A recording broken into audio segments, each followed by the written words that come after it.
Hi guys, today we're going to talk about drawing the eye. So the first thing I want you to remember is getting your proportions right for your eyes. This helps you so you're not making your eyes too big or too small. Remember the rule is you should be able to fit 5 eyes across your face. So you don't really have 5 eyes, but you would have the room for 5 eyes if you were doing your proportions right. So you should be able to fit 1 eye in the middle, in between your eyes, and 1 eye on each side of your actual eyes. This helps you kind of figure out where to place your eyes on your face. It also is a good reminder that you can practice if you feel like your eyes are too big or too small. Check to make sure that you could fit 5 eyes that same size across your face. The next part we're going to talk about is the parts of the eye. There are actually a lot of parts to eyes. They're not just one shape or the shape of a football with a circle inside. You have your eyebrows, which some people just completely forget to draw those. You have your eyelid, so the groove where your eyelid forms when your eyes are open. You have your upper lid, so the part that comes all the way to your eye, that would be the part that would close when your eyes are closed. You have your lower lid. You have your eyelashes above, which your eyelashes always go on the top away from the face in this direction. And on the bottom, they go out towards the face. So kind of in this direction. They curl under.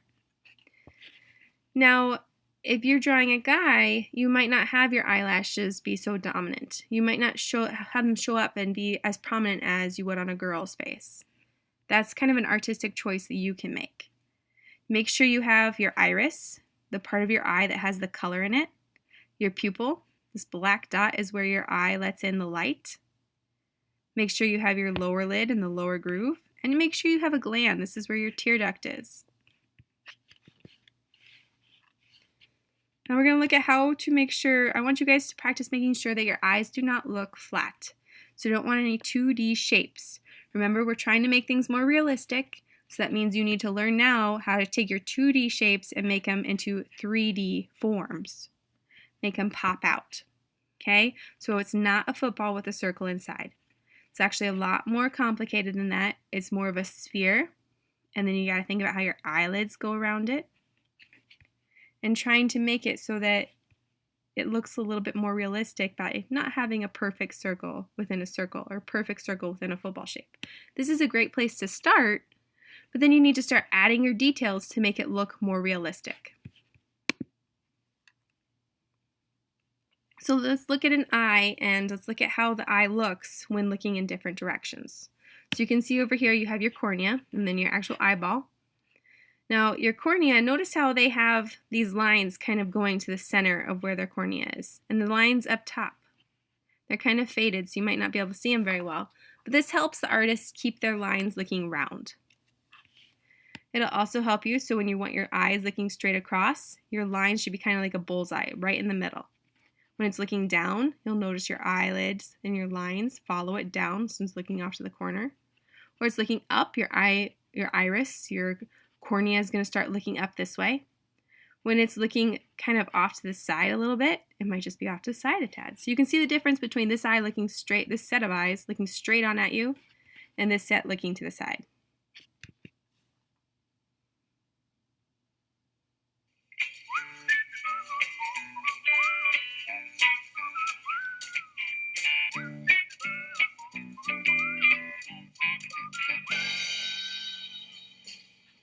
So I'm done with the Loomis method for now, and as promised, I'm going to move on to the features. These tutorials will be based on things I learned from school, books, and through my own experience in life drawing. In this episode, we learn about the construction of the eye. Let's start by going over some common terminology. The eye socket refers to the hole in the skull where the eyeball sits. The top edge of this hole has a ridge called the brow ridge. The eyeball is covered by a top and bottom lid. At the inner side of the lids, there is a tear duct, and the white portion of the eyeball is called the sclera. And the window to our soul is made up of the iris, which is the colored portion, the pupil, that's the black dot, and the cornea, which is a transparent cover shaped like a contact lens. Now, all these elements make up the eye, but it's important to first understand the simplified structure of the eye. These simplified forms should show through all the details. The brow ridge can be simplified into a block. The front plane represents the forehead, and the bottom plane is the roof of the socket. Of course, the eyeball is a ball. From the side, you can see that the eyeball is deep inside the socket, and the brow ridge acts as an awning to protect the sensitive eye from things like rain, dust, asteroids, and bird poop. When drawing the eyes, I start by finding their placement on the face. We already know that the face can be broken up into thirds. The brow ridge is represented by the top of the middle third. I like to find the keystone shape of the glabella, which is the space between the eyes, also known as the third eye. From there, I'll continue down the side of the nose to the bottom of the lid and back around to the brow ridge. Make sure to observe how far down that bottom of the lid is. If the person isn't looking up or down but straight ahead, then generally the center of the eyes will be placed in the center of the head. Then, to find the horizontal position, I look for an angle from the wings of the nose to the tear duct. From the front view, this will usually be a straight line up. Of course, first you'll need to find the placement of the nose, which I'll cover next time. And as a general rule of thumb, this width of the eye is about the same as the distance between the eyes. A common mistake is to make the eyes too big. But this doesn't look that good, does it? It's probably because we think of the eyes as being more significant than the rest of the face, and so we do this. But this isn't always the correct way to make something appear more significant. Instead, consider adding more contrast, sharper edges, and more detailed shapes. Now that we have the general forms, the placement, and the size of the eyes established, let's go a little deeper and explore each part individually. The sclera, or commonly called the white of the eye, is a sphere, and so it needs to be shaded like one. Even though it's known as the white of the eye, a common mistake is to actually make it white. This will cause it to look flat. The part of the sclera that is visible through the opening in the lids usually has a soft gradation, and that's enough to show its roundness. The eyelids wrap around the eyeball, and so again, it's important to remember the simple spherical form underneath and how it affects the outer forms. Construct the shape of the top lid using 3 planes, the side planes and the top plane. For the bottom lid, I use 2 planes. Pay attention to the differences between all these angles, and don't draw fish shapes or almond-shaped eyes. They taste good, but they don't look good as eyes. Typically, the peaks of these planes won't be symmetrical. Look for this diagonal. Another factor that will change the shape of the lids is the cornea. Since it is a convex form, as the cornea moves, it will push the lids out. Notice how the shape of the top lid changes as the eye moves. Also, the lids have some thickness to them, so showing the bottom plane of the top lid and the top plane of the bottom lid is very important. If the light source is above the eye, as it usually is, the top lid will have a shadow underneath, and the bottom lid will have a highlight on top. From the side, the top lid sticks out further to protect what's underneath, just like the brow ridge. And the last thing about the lids is the epicanthic fold. Some people will have the skin covering the entire top lid. Others have the entire top lid visible, and some only a portion. The placement of the tear duct is not in the center. It's actually a little bit lower. When a person turns far enough towards the side, the eyeball and cornea will cover the connection between the tear duct and the lids, and so you'll see a little piece of the tear duct peeking from behind. The shape and angle of the iris is commonly overlooked. It will only be a perfect circle from the front view. When the eye turns to the side, the shape becomes an oval. The further the iris is from the center, the narrower the oval will become. If the eye looks to the side and up or down, the oval will be angled. To find that angle, imagine a straight line from the center of the eyeball to the iris. The angle of the iris will be perpendicular. The cornea sits right on top of the iris. It is convex and transparent, like a contact lens. The iris, which is the colored part, is also convex, according to anatomical diagrams. But I like to draw it as if it's concave. This gives the eye a more lifelike effect. This is important to know when you start shading. Imagine the light source coming from the top right. The iris, as a concave form, will be lit at the bottom left. The cornea, as a convex form, will have the opposite light pattern. It will be lit at the top right. Since the cornea is transparent, only the highlight will be visible. So an easier way to remember all this is that the highlight will always be on the dark side of the iris. Then I'll put in the pupil as a black dot. The pupil is a hole in the iris that lets in light. The pupil dilates to let in more light and contracts to let in less light. When drawing the pupil from the side angle, be sure to draw it on the iris, not on the cornea. The eyebrow sits on the brow ridge and peaks towards the outer end. The outside ends tend to be lighter, thinner, and have less hair.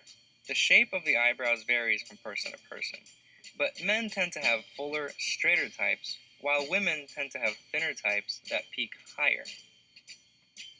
The trick with eyelashes is to group them together into chunks and draw them as simple dark shapes.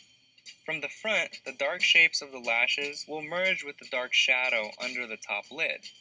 If the lashes are long and curl up enough to be seen as individual lashes, still try to simplify them rather than drawing each lash. I like to draw them blurry as if they're out of focus, group them into little triangles, and vary the shapes. From the side, the shape is like a curly triangle.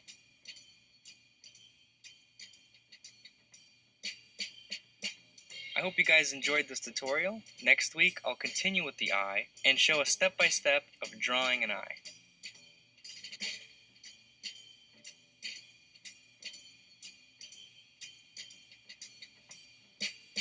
Hey, if you like this video, your friends might too.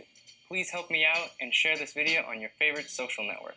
And don't forget to subscribe to the newsletter on Proko.com.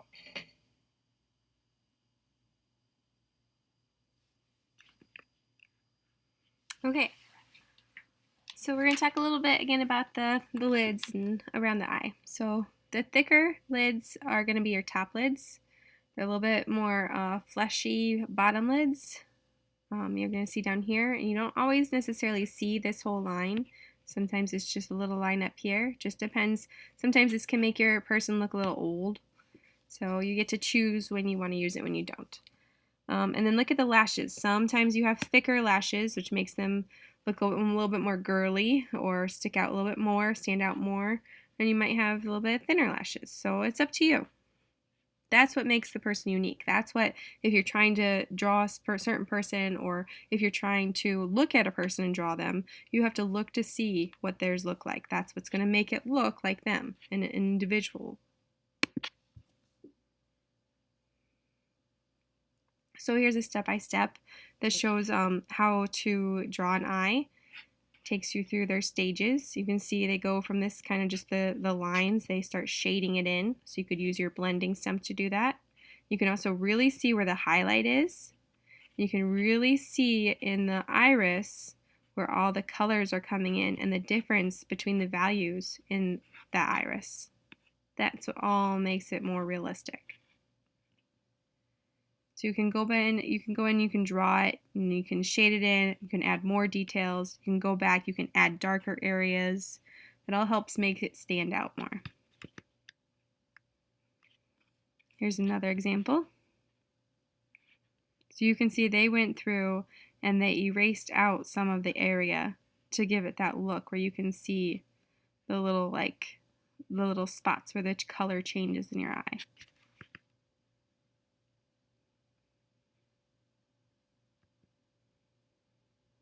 You need to pay attention to where your highlights are going to be.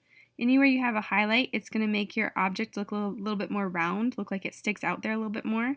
So your highlight here helps give it that look that your eyelid, the part of your face above your eye, is round. It's also important to have the shadow underneath your eye, because remember, your shadow, your cast shadow, is going to show up wherever the light is blocking.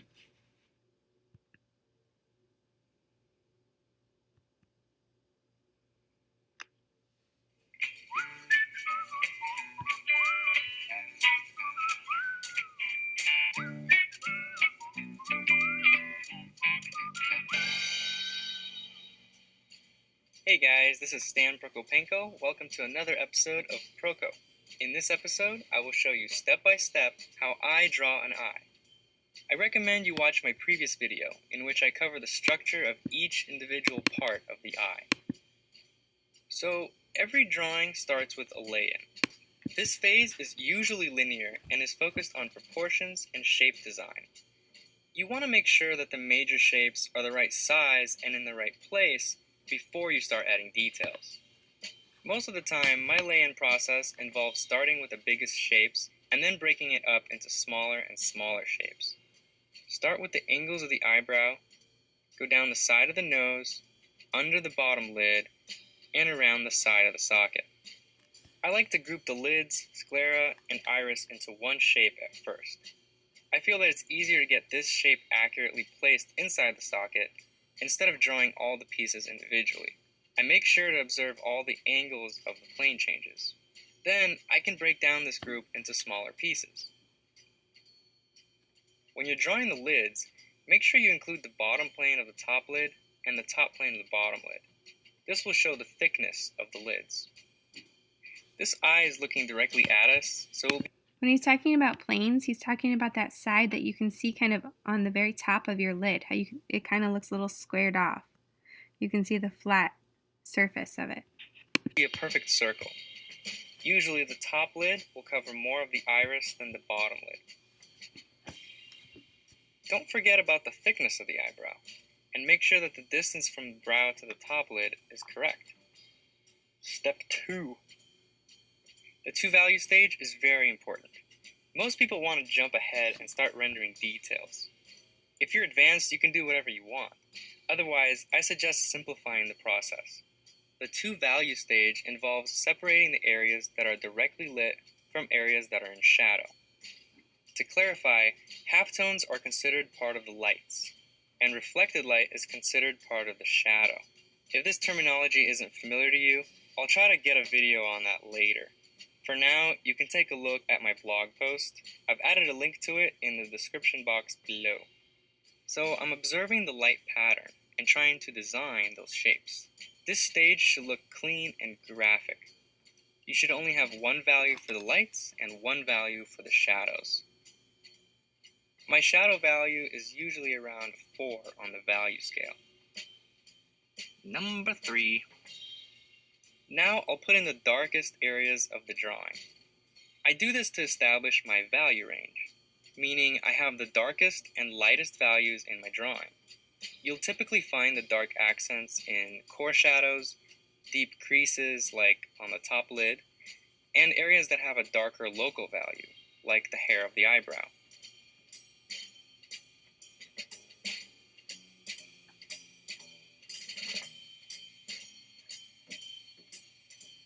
After putting in the dark accents, you should start to see the reflected light in your drawing. Notice that I didn't erase the reflected lights to make them lighter. I just darkened around them.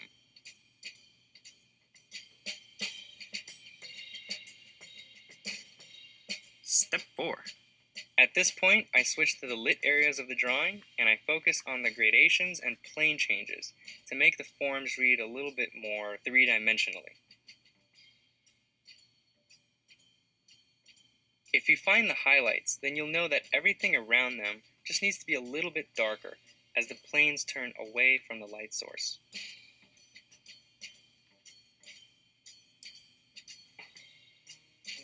And step 5. Finally, I'll go through the whole drawing one more time and clean up anything that I think can make the forms read better. I'll sharpen some edges, clean up shapes, and maybe add some more details. So, for example, I want to sharpen this cast shadow from the top lid and make sure that its shape wraps around the eyeball.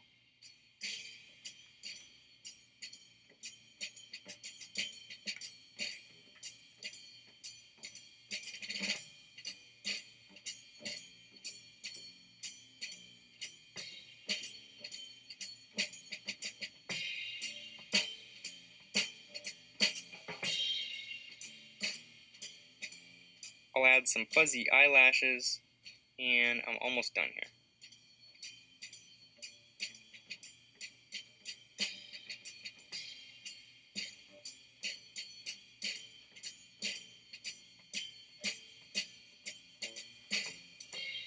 Okay, I'll call this one finished.